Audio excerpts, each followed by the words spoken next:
My name is Celestine Sessa Hawthorne, and at 32, I'm the kind of youngest daughter people in my family pretend doesn't exist unless they need someone to blame. I grew up in a small Montana town where everyone worships tradition, but somehow the rules never protected me the way they protected my mother, or my brother, or the man she married after my father died. I've always been the outlier, the quiet one, the odd one, the one who learned early that in our house, love had conditions and loyalty had a price. And for years I tried to pay it. I tried to belong.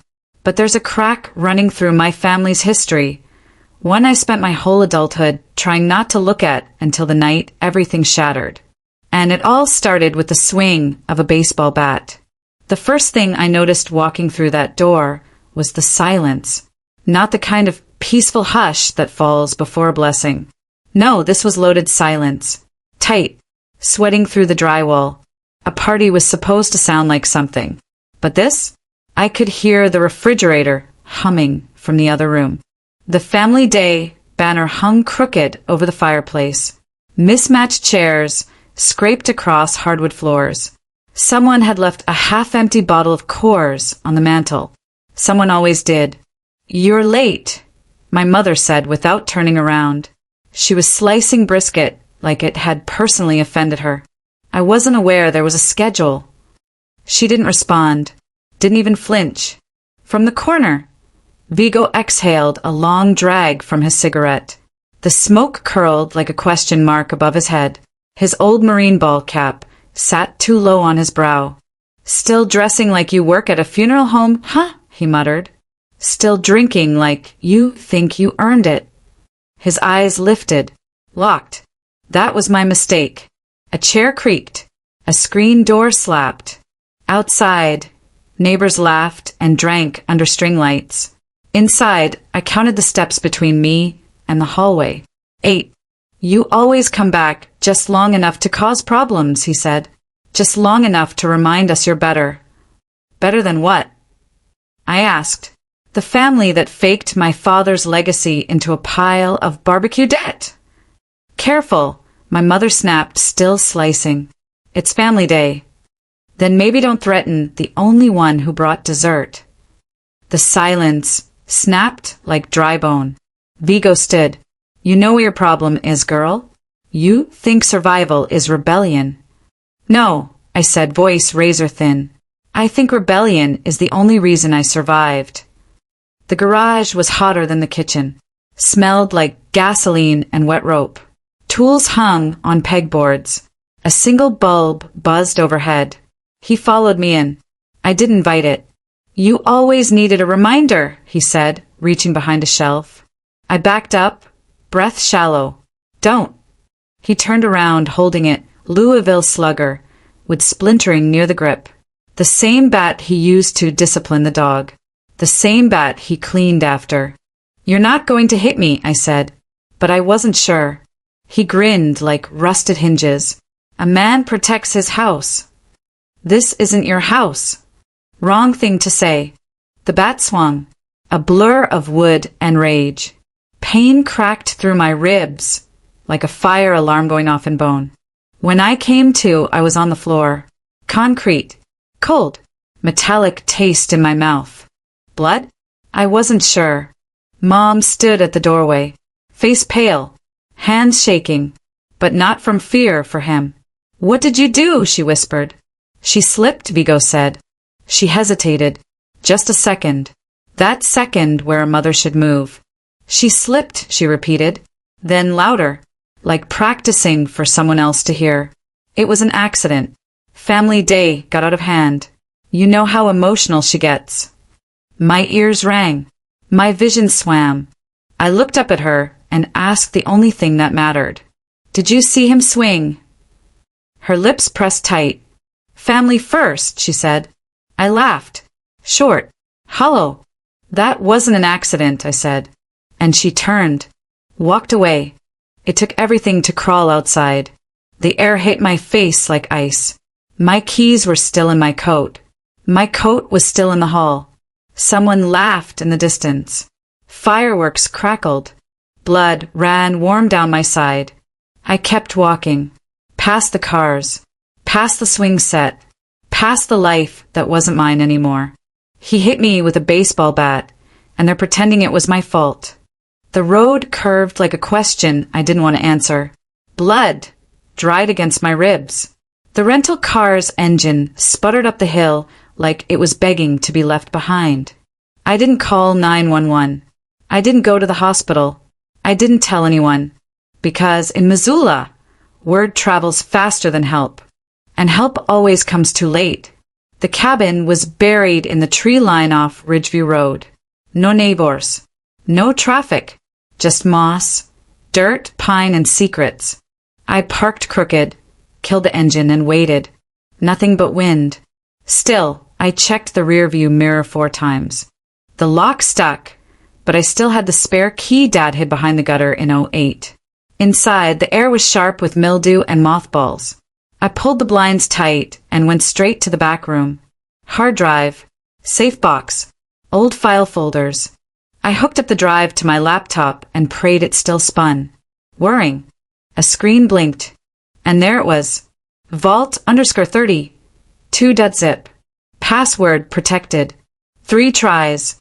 I typed Sessa 0921. Denied. Hawthorne 123. Denied. Then I stopped thinking like a daughter and started thinking like him. Typed. What you can't burn you bury. Access granted. My breath stuck. Inside. For PDFs labeled as banking documents. 1 folder. Photos. A voice recording. Dated 16 days after his official death. I clicked it. My father's voice. Raw. Tired. Whispering like someone might hear. If you're hearing this, it means she's trying to erase me. Don't let her. The insurance is real. The trust is real. But so is the danger. Trust no one. Not even your mother. Silence. Then a knock. Not from the computer. From the cabin wall. I froze. Counted to 5. Listened. Again. 1. 2. 3 knocks. Soft. Spaced. Like a signal? I grabbed the hard drive, backed toward the door. Waited. Nothing.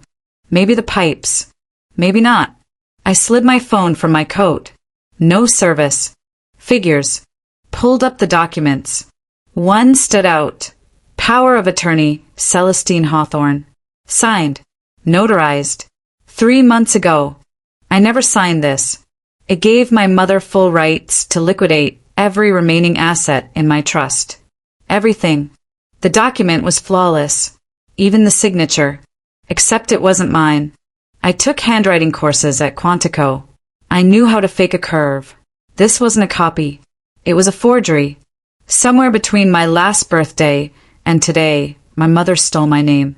Then my phone buzzed. 1 new voicemail, unknown number. I hit play. Vault 32 isn't at the bank. Look under the lake at Springwater. You have 3 days. After that, it's all gone. Click. No ID. No callback option. But the message repeated in my head like a metronome. Vault 32 isn't at the bank. Under the lake. Springwater. Another knock. This time from the front porch. I froze. Light crept in under the doorframe. A shadow moved across it. Then silence. Then a whisper, not loud, not angry. Calm. Measured. Sessa. Come out. Let's talk. Vigo. He found me. I backed toward the kitchen, eyes scanning for anything. Knife, glass, even a chair. Another voice joined his. Female. Clipped. Cold. She needs help, Vigo. You know that. Mom. They were together. I bit the inside of my cheek. Hard. Pain cleared the panic. Window. Back corner. Small. I popped the latch, shoved it up, and climbed out just as the door started to shake. Sessa. We're not here to hurt you. You're confused. You hit your head. My feet hit the mud. I ran. Branches whipped past me. My lungs burned. My shoes slipped on wet roots. I didn't stop until the cabin was gone, and the sky opened above a clearing I'd forgotten existed. Spring water lake shimmered in the moonlight like glass hiding something sharp. I dropped to my knees. Everything was spinning.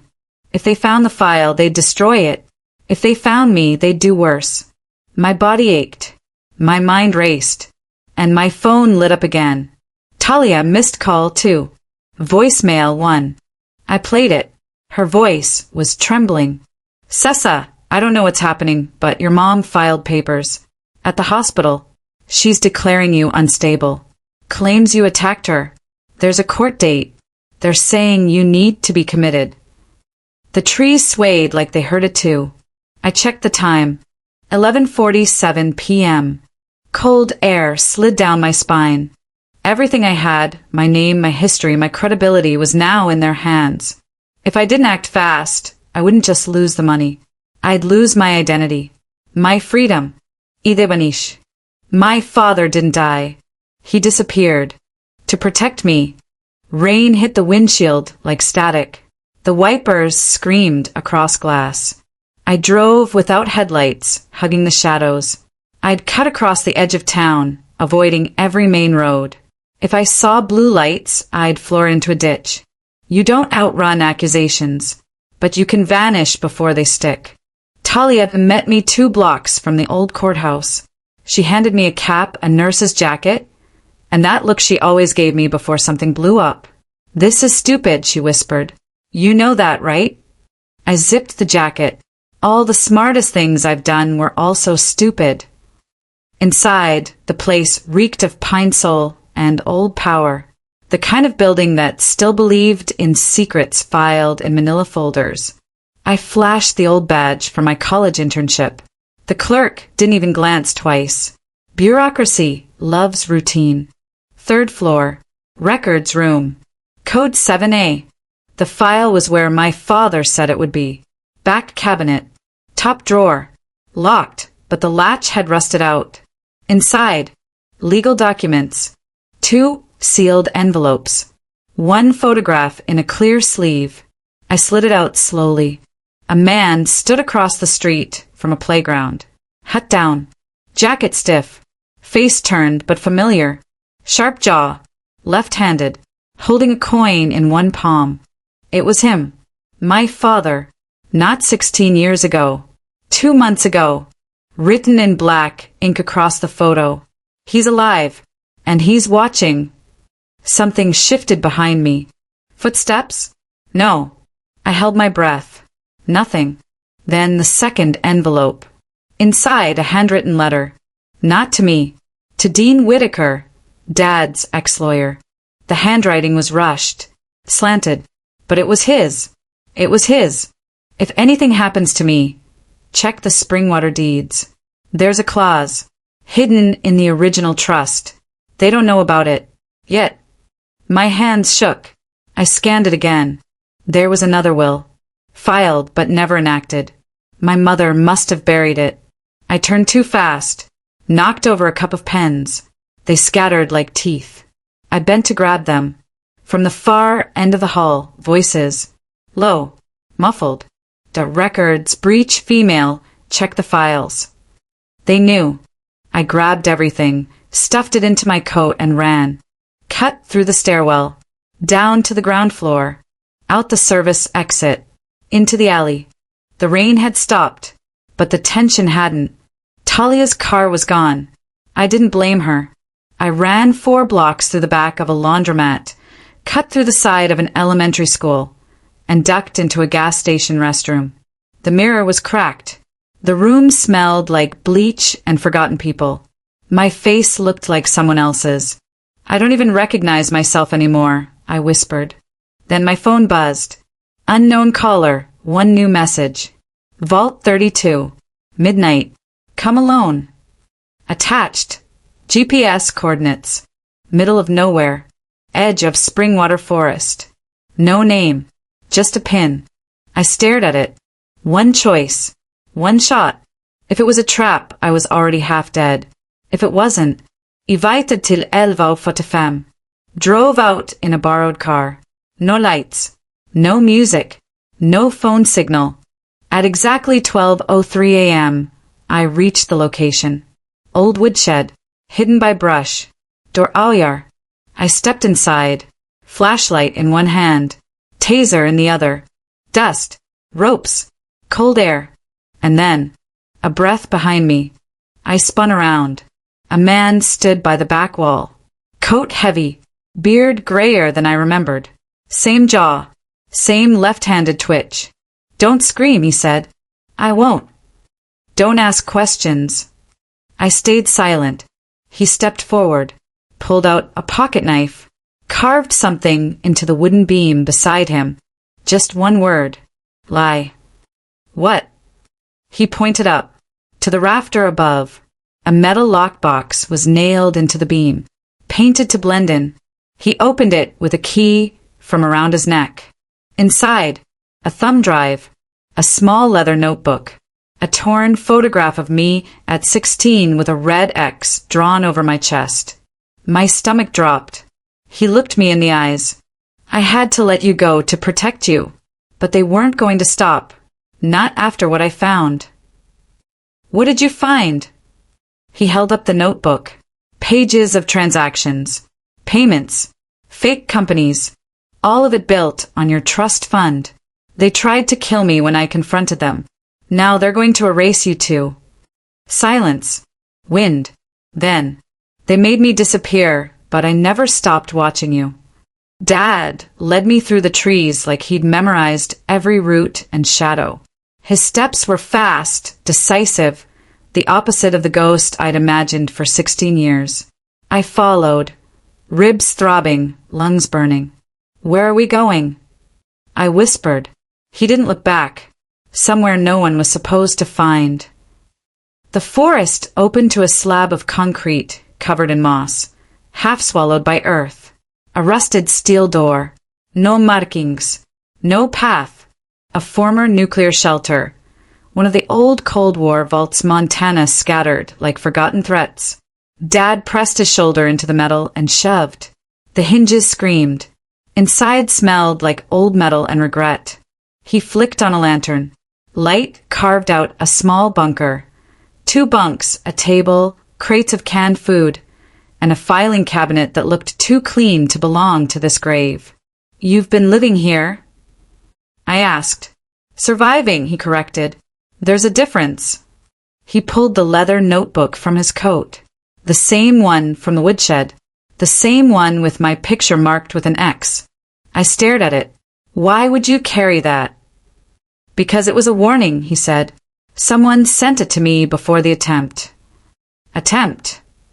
To kill me. The words thudded in the air like dropped weights. He opened the notebook to a page filled with numbers, bank accounts, transactions, all tied to my trust fund. This is the part where you tell me I'm wrong, I said. Where you tell me Mom didn't actually. She forged my signature first, he interrupted, then yours. My throat tightened. He slid a document across the table. A power of attorney. My name typed crisp. My signature flowing in perfect imitation. I touched it with one finger. Cold. Smooth. Fake. I didn't sign this, I said. I know. But the court believes you did. His jaw clenched. She used it to drain the last of your inheritance. And then she filed for a mental health hold to discredit anything you say. I shook my head. Why now? Why go this far? He sighed, a sound heavy enough to split stone. Because your mother and Vigo came after Springwater. The lake. The deeds he hid. The clause mentioned in his letter. What's in the clause? I asked. Dad didn't answer. He walked to the filing cabinet, pulled out a folder thick with papers and something metallic inside. He laid them out. Insurance policies, trust documents, court filings, and 3 photos, grainy surveillance stills of my mother and Vigo entering a bank with a third person I didn't recognize. A man in a suit, dark hair, sharp face. Dad pointed. Do you know who this is? I shook my head. He's the notary who validated your forged signature. Turns out he died 5 days later. Un accident. Un accident. Bullet entered the back of his skull. My pulse spiked. Mom wouldn't. Don't finish that sentence, he said. You don't know her. The lantern flickered. Then a distant pop. Then another. Explosions. Dust rained from the steel ceiling. Dad's eyes widened. They found us. How? He grabbed my arm. We move. Now. He yanked open a trap door beneath the bunk. A narrow tunnel sloped into darkness. Another explosion. The vault door groaned under pressure. They're using charges, he said. Small ones. Controlled. They don't want the place to collapse. Because they want us alive. No, he said. Because they want the documents intact. We scrambled into the tunnel. The concrete scraped my palms. The air tasted like dirt and panic. Behind us, the vault door blew inward. A flash of white light. A roar. Then, footsteps. Heavy. Fuss. Dad shoved me forward. Don't stop. Whatever happens, don't stop. We reached the end of the tunnel. A metal grate. He kicked it open. Cold night air hit us like a slap. We emerged behind an abandoned ranger station 1/2 mile from the vault. Dad pulled me behind a boulder. Stay low. Voices echoed through the trees. Flashlights cut through the dark like blades. I whispered, they shouldn't know this place exists. They do now. We crouched, waited. A beam of light passed inches from our faces. My heart stopped. Then the radio chatter crackled, loud enough to hear. She's injured. Won't get far. Orders. Take the girl alive. The man doesn't matter. Alive. Doesn't matter. It was the coldest sentence I'd ever heard. Dad whispered, when you don't matter, that's when you're most dangerous. He grabbed the notebook and the documents and shoved them into my backpack. You need to get to Talia, he said. She can help you file protections before the commitment papers go through. And you? Another explosion boomed. Dad looked at me the way people look at things they lost too early. I'll draw them away. No, you can't. Sessa. His voice sharpened. If they catch you, everything ends. I shook my head. I won't let you disappear again. He gave a thin smile. Sometimes survival is rebellion. He stood, stepped out of cover, and the forest lit up with flashlight beams chasing him into the dark. I covered my mouth as the gunshots cracked. 1, 2, too close. Branches snapped. Voices shouted. Then silence. The kind that eats sound. The kind that means something went very wrong. I didn't move, didn't breathe, until my phone vibrated once in my pocket. A single text from an unknown number. You're next. I thought Springwater Lake would feel peaceful at night. I was wrong. The water shimmered under moonlight. Quiet, like it knew something I didn't. I drove to the old funeral home right after the woodshed. Hands shaky, backpack heavy. In my periphery, headlights blinked. No one followed. Not yet. The funeral home sat at the edge of town. Boarded windows. Sagging porch. A place time forgot. Inside smelled like dust and years-old embalming fluid. Silence thick as molasses. I found the file room first, manila folders stacked like lies. I rifled through years of records. Death certificates, invoices, insurance claims. Then I saw it. No autopsy. No hospital report. Just a signed invoice for the funeral, paid in cash. And the signature? Not Dad's. Vigo's. I dropped to my knees. No autopsy, I whispered. No proof he even died. A muffled beep by the door. I froze. Then another. The sounds weren't random. They were timing. Heartbeat. Footstep. Footstep. Someone was inside. I backed toward the hall. The door creaked. A flashlight. Then a voice, low, familiar. Sessa. My breath went thin. My pulse drummed. I bolted. Around the corner. Down the hall. The floorboards screamed. I slipped through the back room, into an embalming closet. The door slammed. I was in, and the footsteps stopped right outside. My back hit the cold tile. I could taste fear. Then a hand cracked the door open. Two figures, Vigo, and my mother. She wasn't timid now. Not at all. Her eyes glittered sharp. She said, "I knew you'd come here. Humans always go back to where the story started." Her voice was smooth. Too smooth. Like she had prepared this moment. I stepped back. Her heel hit a broken platter. The crack echoed. "I heard you were looking for the truth," she said. Vigo's jaw flexed. "Truth is expensive. Some can't afford it." A clatter behind me. Something fell. Then silence. My eyes adjusted. A metal cabinet stood open. Inside it, another envelope. Thick. Taped to the top. Red first. I grabbed it. Unsealed it. Inside, a court document folded tight. An affidavit. Signed. And dated 3 days ago. My mother had declared me incompetent, saying I was a danger to myself and others. And in bold, typed words, "The estate and all assets remain under conservatorship of Ray Hawthorne until further order of the court." Conservatorship, like they were my parents again, but with more power than either one had any right to hold. My heart slammed. I forced myself to breathe, to think. My mother saw the shift. "That's why you had to die tonight," she said. "You were about to expose everything." I couldn't let that happen. I didn't flinch. I just stared. Then I asked the question no one wants to hear. "Where's Dad?"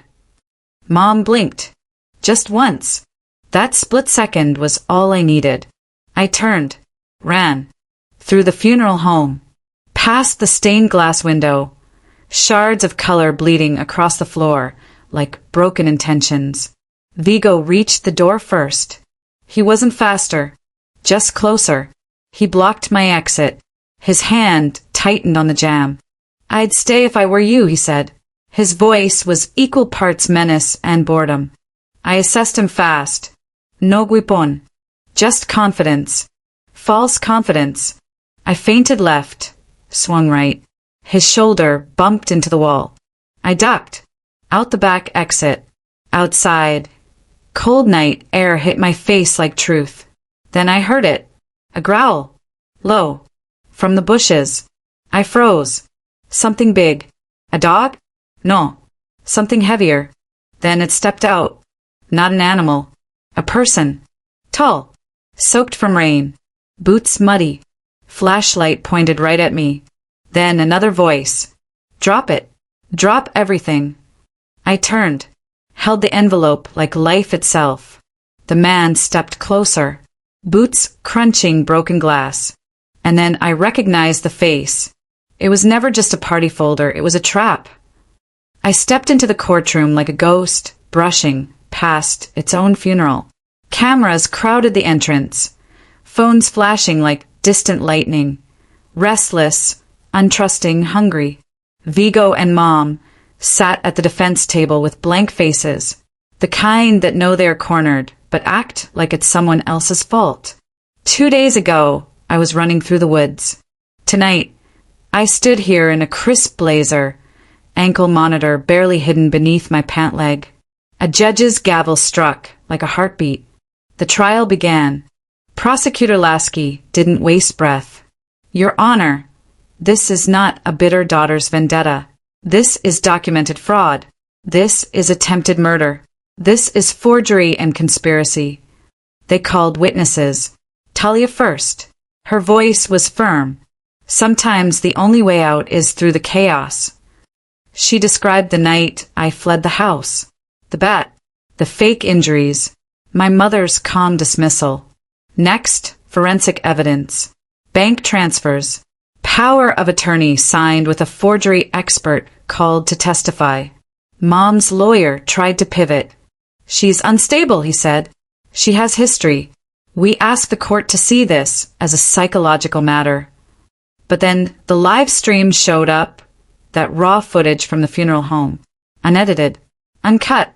Vigo's face went pale in slow motion, like a bad dream caught on camera. One moment, he stood calm. Next moment, swinging. Smash! Brick wall. Blood. That was the moment the jury leaned forward. My stomach twisted. My throat burned. Then Dad's testimony. He appeared via video, quiet, steady, older than I remembered, eyes deep with fear and resolve.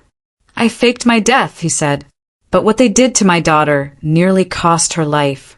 I'm here to tell the truth. Half the courtroom gasped. The other half shifted uncomfortably in their seats. The twist struck like cold rain. Dead men don't testify, except when they do. My mother looked down.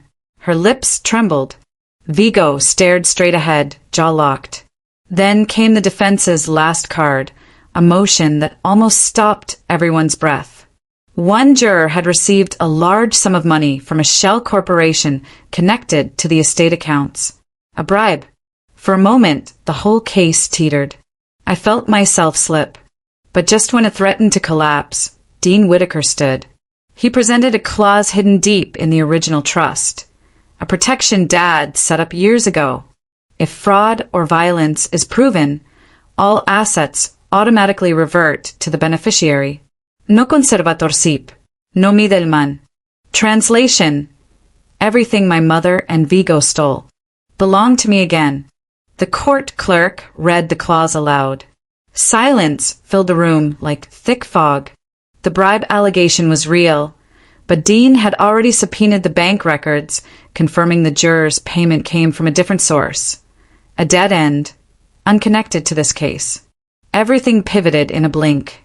The judge's gavel came down like thunder. In that moment, I exhaled for the first time in weeks. The verdict: guilty on all counts. Vigo's face slackened. Mom's eyes burned with something that wasn't anger, it was fear. They were escorted out. People snapped photos. Reporters yelled questions. I didn't answer. I just stood there, shaking. Outside, the sky was fractured with rain. Dad met me on the courthouse steps, his jacket soaked. I didn't run to him. I walked. Slow. Deliberate. And when I reached him, he didn't say a word. He just held his arms out. We stood like that for one long moment. Then I whispered, "It's done." But it wasn't over. Not truly. The DA contacted me after long-form charges against more than just Mom and Vigo. Tax fraud, insurance fraud, bank forgery. They were going down deeper than anyone expected. I spent the next few weeks in hearings and interviews. I learned how many families hide behind family first, like a badge, when really it's a scar they don't want the world to see. A woman asked me once, "What kept you going?" I didn't have a rehearsed answer, so I said what I believed. Truth is loud when it finally speaks. I went home. My apartment felt like permission, like a place that belonged to me again, not just my memories but my future. The phone buzzed one morning. A text from an unknown number. I opened it. Only one line. "You were right." No threat. No demand. Just truth. And I stood by the window watching the sun break over Missoula. Because after all the lies, the fear, the violence, I learned something that mattered more than justice. Family isn't defined by blood. It's defined by who stands with you, even when standing alone is the hardest thing in the world.